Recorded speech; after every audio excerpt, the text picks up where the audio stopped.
So as I've been preparing for our next Nerf battle, and if you've been missing out on these Nerf battles, you've really been missing out. This is Nerf Battle 4.0.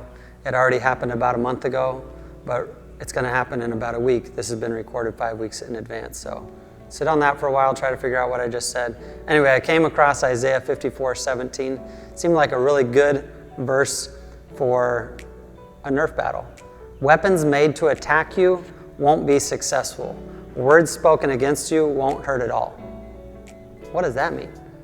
People have made weapons against me that have been successful, and against other Christians that have been successful. And people have spoken words against me that have been harmful.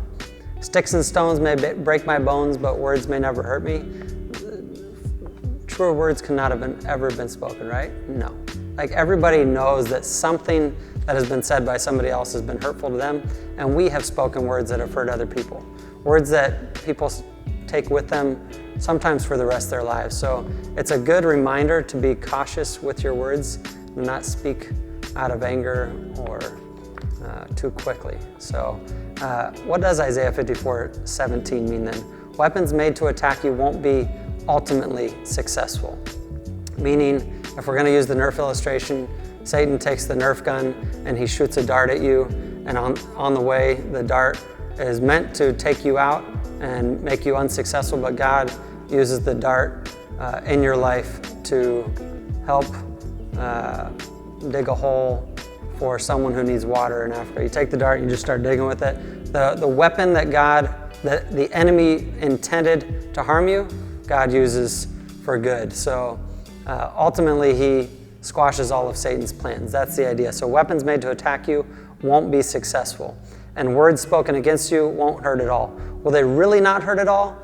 No, they will hurt. But attacks will not be ultimately successful, because when Satan accuses you, and he is the accuser, he's the great deceiver, and he's the accuser of brethren. When Satan accuses you, you know who our defense attorney is? It's Jesus. So if Jesus is defending us and his dad is the judge, then guess what?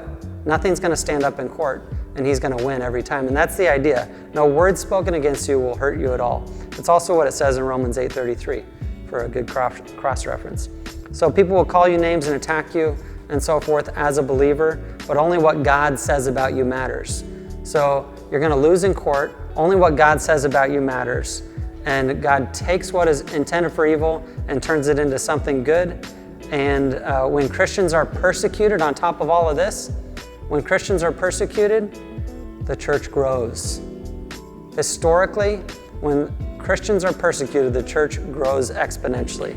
Tertullian in the 2nd century said the blood of martyrs is the seed of the church.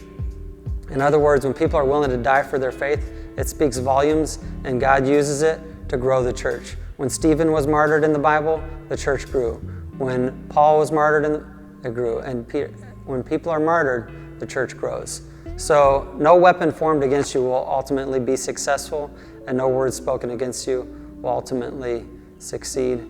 So, sorry, Satan, you lose again. That's my Devo for the week. See you guys later. Bye-bye. Hasta luego. Sayonara.